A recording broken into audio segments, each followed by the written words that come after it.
Welcome back to The Big Build. I'm Robin Clevitt, and in this part of fitting the staircase here at The Big Build, we have got the simple job to start cleaning off some of the dowels. These are the drawer dowels that go through the mortises and hold everything nicely together. We're also going to put some wall fixings in as well. Now, this is quite an important part of a fitting of a staircase, as you can imagine, because it needs to be super solid. Now, I've mentioned in a previous video or an earlier video about the fact that in this case, we've plastered the walls and then we've fitted the staircase in. That's because it's oak, and if you do it the other way around, you put the stairs in first, they generally come in unfinished, then you plaster, there's a lot of moisture, there's a lot of mess, there's a lot of preparation to do in taping it all up, and I think that actually you don't gain anything really, providing you make your opening perfectly square, parallel and flat like we've done here. You can fix a piece of joinery like this straight back against the wall. Now, talking of fixings, I've got a chosen or preferred fixing that I like to use for a staircase like this. Now, these are actually a concrete screw, which all they require, because we're making fixing into masonry, all they require is a 6mm masonry hole. So not a super bashed out one with a sort of a hammer drill, just a nice gentle 6mm hole. And because they're a through fixing, which means they're the same thickness all the way through, they'll bite into the string, they'll bite into the masonry beyond. And even if you don't get a superb fixing pulling backwards, they're going to act like a pin. So you've got it in the masonry here, for example, you've got it through the string here, and it's going to act like a pin because all the force in the stair is generally coming straight downwards. So my advice is put more fixings in than less. So what I'll be doing is going in between each one of the treads here, here, not there because I've got pipes running up the back, but I'll be there, I'll be here, and around the underside of the landing. So what we do is, because we like to leave the underside of the stairs on show, I'm going to be pelleting the holes. So the first job with any pellet is to put a pilot through. This is just a sort of a 4 or 5mm pilot hole all the way through the string. Then we use a really sharp 12mm, in this case I'm using an auger bit, and the reason why I pilot it is so that the worm or the screw doesn't carry on pulling the auger bit through, because we generally use these in like a powered drill. When I was an apprentice, we'd use these in a bit and brace basically, so you could control it. But even a drill on low speed, if you haven't got a pilot, will keep pulling this through. But you mustn't make the pilot any bigger than the worm, because what it will do, it will rattle around and you'll get a really untidy hole. So the whole benefit of these is it's got a scribe and a chisel, it cuts it beautifully and perfectly. Then masonry hole through, give it a clean, fix the fixing back in, we'll take you through that. And then we're going to use a cross grain pellet, which means that these are cut through the grain and they're not like a dowel, which is along the grain if you like. So what we do is we glue those in and we choose the grain that matches as close to the grain as the hole either side. We tap them home, we let them go off, and then we clean them back. So the first job I'm going to do is show you how we clean these dowels off. Now, so you can use a handsaw, but what you want to avoid is scratching any of the newels. If it's softwood, it's going to be painted, it's a little bit more forgiving, but this is oak. So you can either use a standard handsaw, put something between it, even a piece of card, but the more that you got these sticking out, the more you've got to clean off. Or you can use a multi-tool, because the blade is dead flat, and you can literally start it off here. I'll just do this one.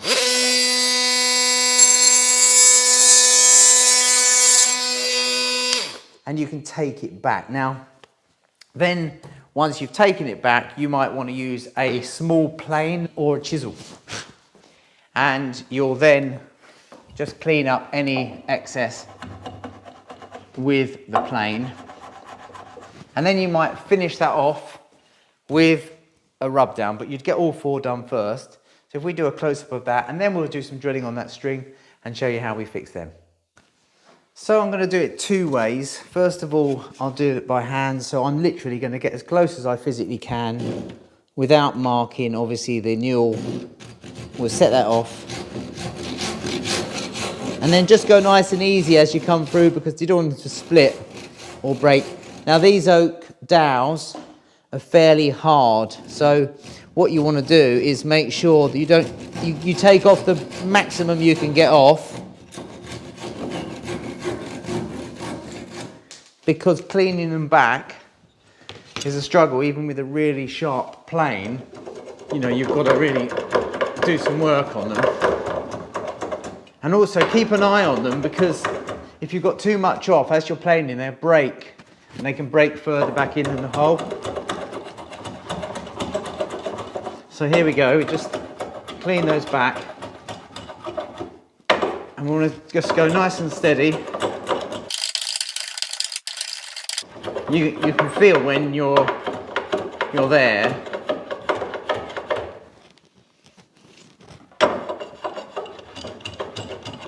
There's a little tiny bit more on this one here.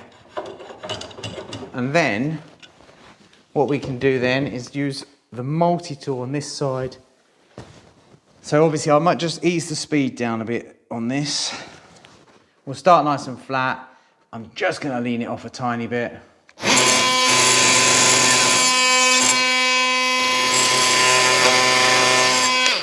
You can obviously see that's a lot quicker and a bit better. You just need a really good blade, and then the same again.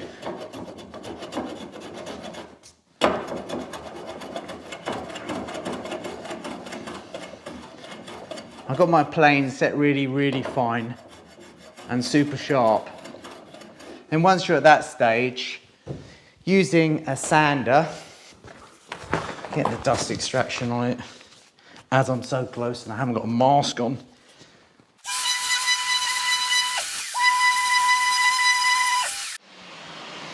And there we have a nice finish. Now, with the sander, I'm not trying to use a really, really fine paper, because this has been sort of sanded. I wouldn't say this is any more than about 120.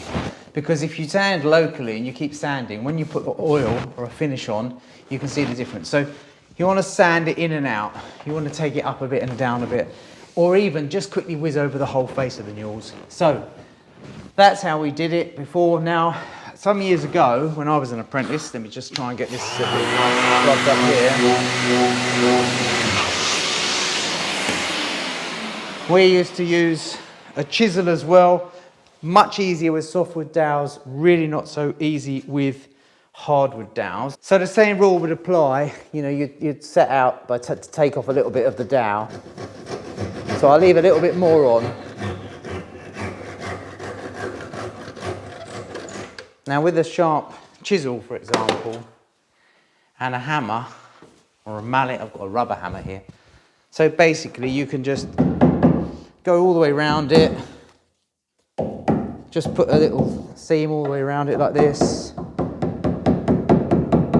And then you can just carefully pare it back. But this is a little bit more risky, because you could quite easily tap it too hard and touch the newel. But softwood dowels are much easier to clean off than the oak ones here. But you can see that once you've gone round the edge, you can take them in with a chisel and pare them back as well. So come this way now, working in. And you can see that the chisel will follow the newel as well nicely.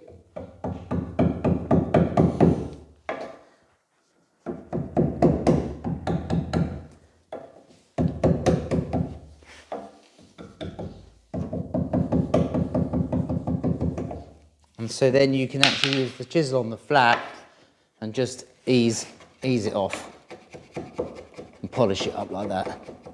I always say, as a carpenter, we use blades, not paper. This is a classic example.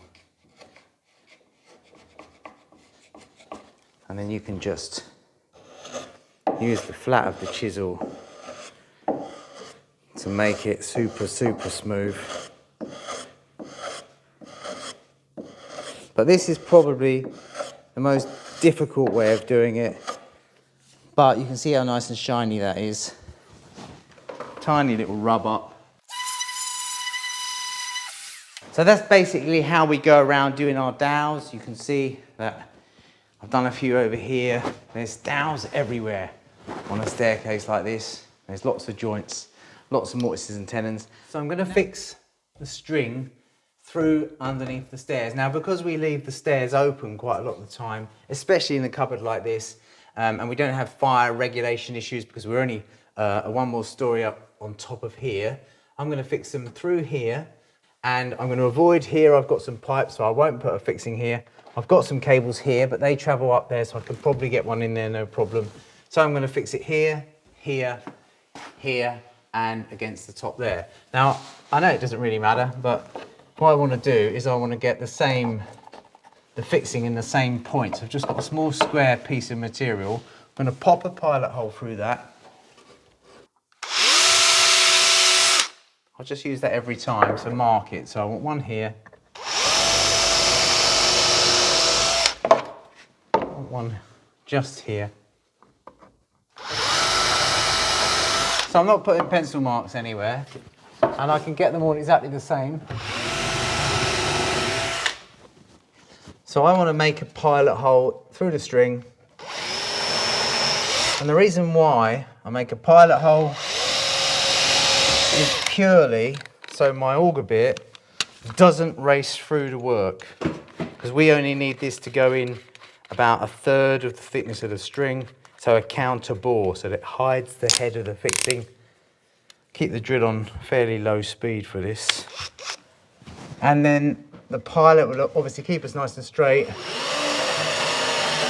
and also it's not pulling me in and keeping me pulled through.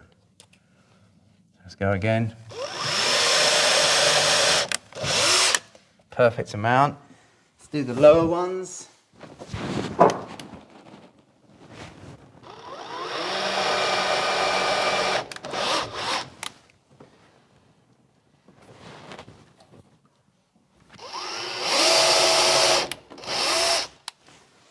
Then what I want to do is drill those out 6mm, but I'm going to go through the timber with a timber bit first, because the masonry bit will skate around, jump around, and could damage the holes.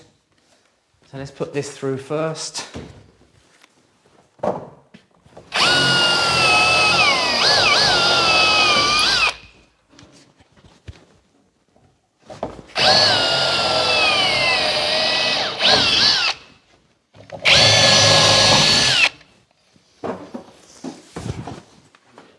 Well, that's good timing. We've got a delivery now. StairBox are bringing the glass for the balustrades, which will enable us to get the handrails in at some point as well.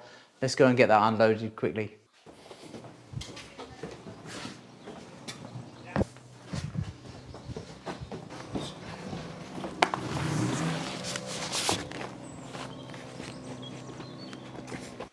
So I'm just using a 6mm. These are a 7.5. I'm using a 6mm drill through my pilot hole, obviously.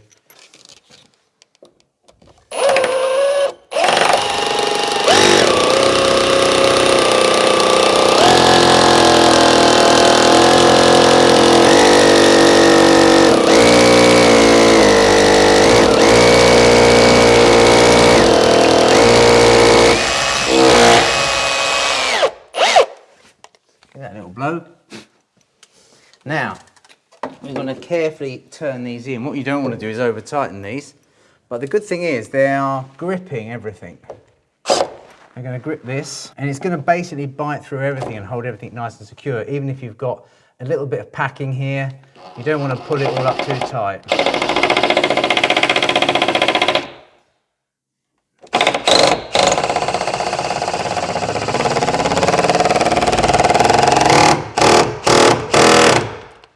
And that's an absolutely lovely fixing.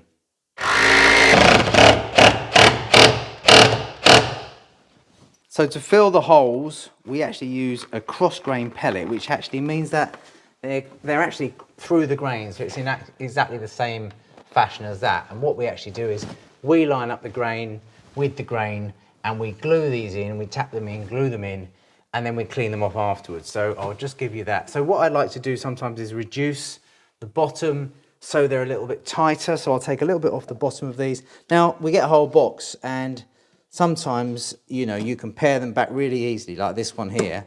It will just clean back, and I'm just taking a little bit off so it doesn't hit my fixing, just off the end there.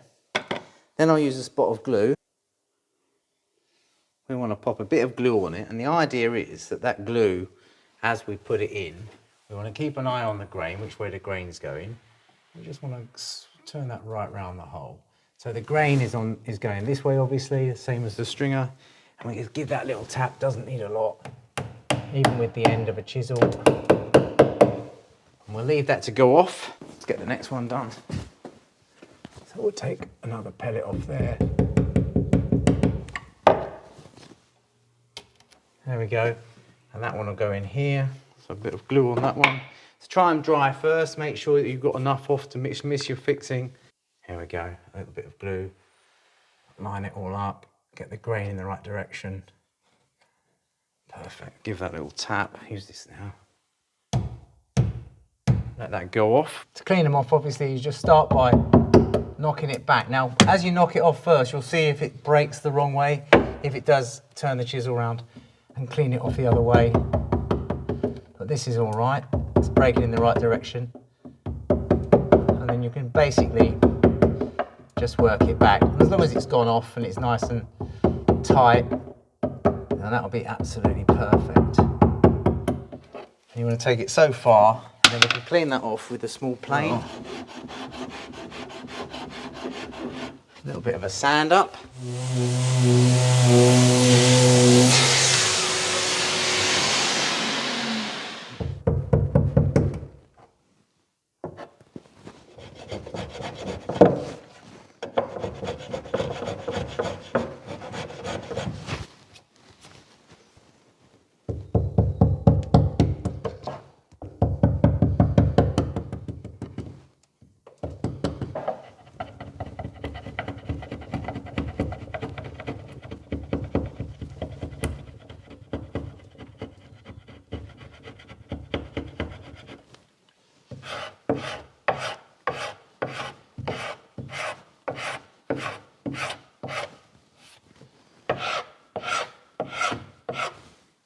So that's how we clean back the dowels. These are dowels, and we also clean and put in a pellet, if you like, to conceal the fixings. So a lot of people might watch this and think, why bother going to that trouble underneath a staircase? Because I think to myself, it doesn't take much longer to glue a pellet in. And once you open the cupboard underneath, you can look at it. It's all going to look absolutely perfect. Thanks for joining me on my channel. See you all again soon.